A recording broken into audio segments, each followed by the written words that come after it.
With this ebb and flow of temperatures, potholes are popping up all across central Indiana. I'm standing in one at Washington and Forest. That's just east of downtown Indianapolis. And this pothole is ginormous. So we have our measuring stick. Let's see just how deep it is. This pothole is about 8 inches deep. As for width, more than 16 feet. Our tape measure wasn't even long enough. The absolute monstrosity of a pothole. I've been told the worst pothole in all of the city of Indianapolis.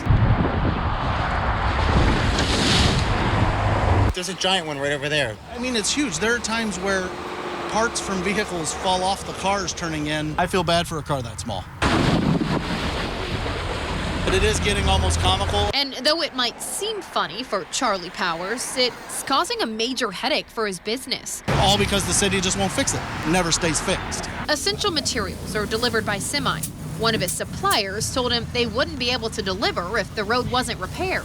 I don't understand why, when we pay taxes and the amount of taxes that we pay, why the city can't come out and actually fix it, where I feel handcuffed that potentially I won't be able to make income and in turn won't be able to pay my employees. Powers says he has filed a complaint many times. The city has filled the pothole repeatedly. But within a few weeks, Powers says the hole starts breaking away again. I don't understand it at all.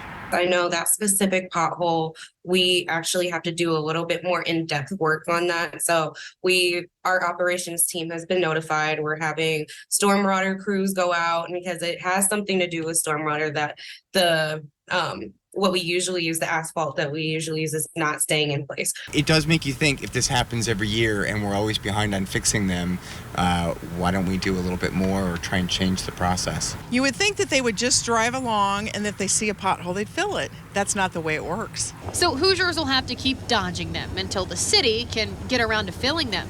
I know they're busy. I know I'm not the only person that has issues. So I am sympathetic to that. Working for you. Kaitlyn, Kendall, WRTV. And we did check with the Indy Pothole viewer, and the pothole at Forest and Washington Street does have several open claims. There are also more than 2,400 open pothole claims around the Circle City. DPW's message is to have patience and report a pothole if you see one. It is possible to get reimbursed if a pothole damages your car, but very few claims are paid out. To start, file a tort claim with either the city or the state, the city of Indianapolis or the state. You have to prove that the city or state knew about the pothole, and once they knew about the pothole, they did nothing about it. You can file a tort claim against Indianapolis through the website indy.gov.